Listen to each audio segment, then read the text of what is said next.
Namkelekile kaloku kulo likhaya lenkcubeko yesintu apha kwaVusilanga kwabhelela ngozonoqhubo noqunto amafondaba bezitha oonontanda kuphakanyiswa iFriday.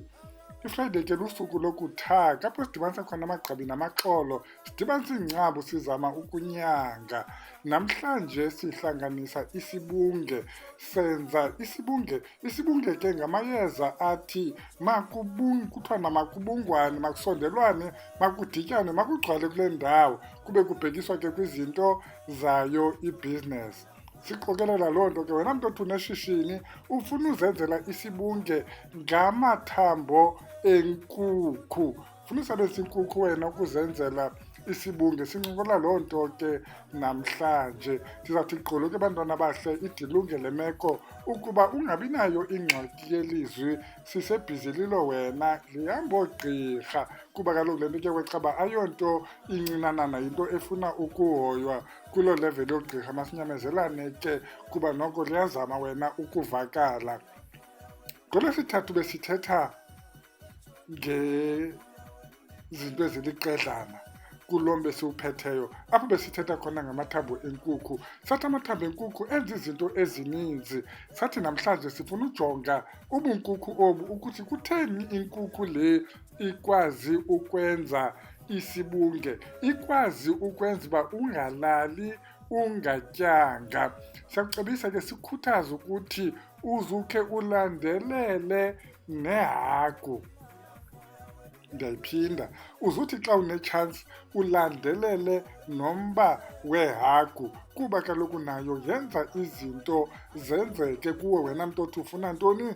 Ibhizinesi. Wena mntu othi ufuna ubiza abantu, ufuna kugcwala ekhaya, ufuna wenza izinto eziqokelela imali. Sithi ke wena mntu othi ufuna usibhala apha ekhaya, nazi iinamba. Wena mntu othi ufuna uthetha nobhele, wenza i-appointment ngokhalendle, mhlawumbi ufuna ucetyiswa kwiinto ezininzi, okanye ufuna uhlalutyelwa amaphupha, okanye nantsi into yakuleqa izinto zasebuthakathini. Masingene ke enkukhwini mntanomhle. Besichazile ukubana xa sithetha ngenkukhu sithetha ngale ikhwelayo. Andazi noba ndilibiza kakuhle na. Sifuna le izaziyo imazi. Inkukhu le engumqhagi, into ozawuyazi ngayo, 1, iyinkukhu evuka kuqala kunezinye izivusi. Le nkukhu yile naxa kukho utshaba, ukhetshe, ezinye iinkukhu ziyabaleka ishiyeke yodwa ebaleni. Ithi xa utshaba ludlulile izibize ezinye. Le nkukhu yile iqinisekisayo ukuthi iimazi ziyatya. Iimazi ziqinisekisa uba amantshontsho ayatya. Le nkukhu yile ithi naxa kukho inyoka apha ebaleni ibe yiyo ephuma kuqala iyolwa. Le nkukhu yile naxa kufika inkukhu yakomnye umzi ezomosha apha phakathi kweli khaya iphume yona iyolwa. Asoze sigqibeke ezi properties zale provider, zale protector zayo le nkukhu. Sithetha ke ngamathambo aloo nkukhu. Kufuna le nkukhu ibe yinkukhu ekhe yakhwela, not ihadahada, not intshontsho lenkukhu, inkukhu esuka phakathi kwezinye iinkukhu ibikhwela. Sifuna namathambo ke enyawo. Ungasuka apha kanye kuqala khona ithayi udibanise na yonke laa nto andiyazi mosela ezi parts. Usuka apha kanye kwingqosha yenkukhu yoma ngomlenze nalapha ephikweni, ususe inyama, ungqushe la mathambo mntana omhle engakhange abe aphekiwe. Emva kuba ususe inyama, uwomise elangeni, uwasefe. Xa se omile na yonke loo nto iyi-bone marrow, uwathini? Sifuna amayeza. Ngawaphi la mayeza siwafunayo? Sifuna kuqala Ifembo. Eli Fembo ke kufuna kube specific, ingabi leli limnyama. Sifuna Ifembo eli liluhlaza elinevunjana elimnandi. Sifuna into ezawufembetsa apha, uba uyalazi elo gama lokufembetsa. Sifuna lona Ifembo. Sifuna into ezawusincedisa ukutsala kule nto siyenzayo kuba kaloku sifuna imali njeba sisebenzisa eli Fembo nje. Sifuna into ezawusibizela incedisane nayo le nkukhu yethu ikhwazayo, kuba inkukhu ikhwaza uyive ukwenye icala lokuhlala. Sifuna ugotyibe, sifuna undwendweni ntombi zibelethene, yinto inye lena ingathi bathi nonkononko phayana phezu kwentaba zaseLesotho. Eli nalo liyeza elibiza kubizeke, lithi xa likhwaza lenza izinto zivakale. Sithetha ngaye unonkononko, sithetha ngaye undwendweni. Siyamngqusha ke naye undwendweni, simngqushe, simomise, simsefe, kuba yonke le nto yethu kufuneka ibe yinto efine. Uyabona ke with Ifembo, sesiligqibile ke lona Ifembo kuba lona already liza liyinto efine. Emva kwakhe ke kundwendweni apha ke mntana omhla kukho sequence man, ixhomeke kuwe le nto lena ukuthi ufuna ukuqala ngeyiphi. Sifune naliyeza kuthiwa umbiza, leza lokhwaza nalo ezi liyeza lobiza eli, kuba apha sifuna into ebiza iikhastoma, sifuna into ebiza abantu. Mhlawumbi wena ungumntu onesigodlo, izinto zakho zihambe zicothe, ungumntu onetafile phaa phandle apho uthengisa khona i-fruit and veg.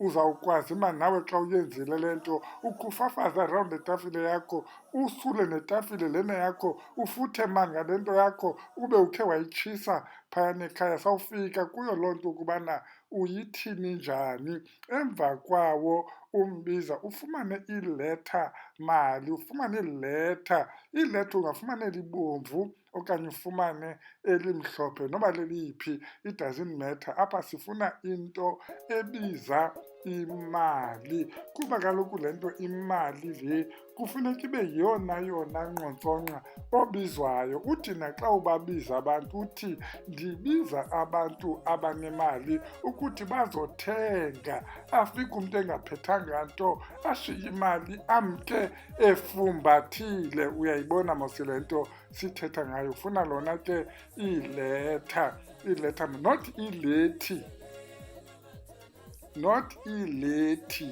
iLetha, izisa ngesiXhosa, into ethi zisa imali. Uwagqibile ke amayeza akho, uwagubile onke afine. Unento zimbini ngoku, unamayeza akwenye indawo, unamathambo akwenye ikhonteyina. Ufumane umilimili, ufumane isneyifu, ufumane iBB, ufumane intsango. Zinto zophahla ezi mntana omhle, uzidibanise kweyazo ikhonteyina, kungabikho egqumelele ezinye ke ngobuninzi. Kuba kaloku njengoba sinayo inyama, sithi masibe nawo umilimili, babathi xa begqibotya inyama, begqibotya istif papa sabo batshaye man, abafumana iintsango bazifumana beentsango, abeBB babe nazo iBB. Xa se ufuna ke ungathi chatha intwana neziciko zibini zebranti ebomvu nebranti emhlophe kule nto yakho, uyizamise ukwenzela uba idibane nezaa milimili.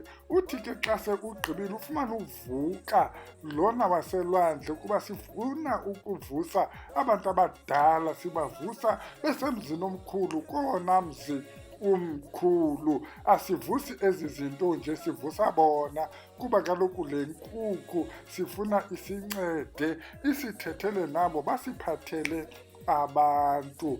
Natsho ke into yakho igqibile ke ngoku, uyithini?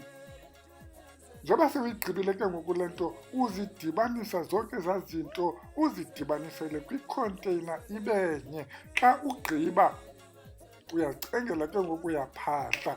Xa uphahla, siyakucebisa ke mntana omhle, uzawuphahla ngalo ikhandlela elimhlophe, eliyelo neliblue, and then ufumane iglasi yamanzi. Ecala kwale glasi yamanzi ubeke imali emhlophe ecala kwale glasi. Njengoba unqula ucenga uthetha nje, uthi kubantu abadala, nantsi into endizenzele yona, soze ndiyothwala naphi na. Ukuba fama ndithwele, mna ndithi ndithwaleni, nam ndinithwale. Ndithwale nini ukwenzela uba ndilungise iingxaki zalapha ekhaya ngani? Nantsi inkukhu bantu abadala, le nkukhu yiyo le efama isiqhwayele ukwenzela uba njengenkukhu singalali singatyanga, sitye nento abantu abangayiboniyo. Okubalulekileyo zigqile zasekhaya funa kulale kutyiwa phaa, sifuna ukukhuselwa mani njeba le nkukhu isenza kwiimazi zayo. Xa ugqiba ke mntana omhle ukuyicengela nto uyithethela, uthi qho nifika apha ekhaya, nawufika inje le nto, andithi la mazi azawuhlala phayana lana, umane uthatha ke ipisi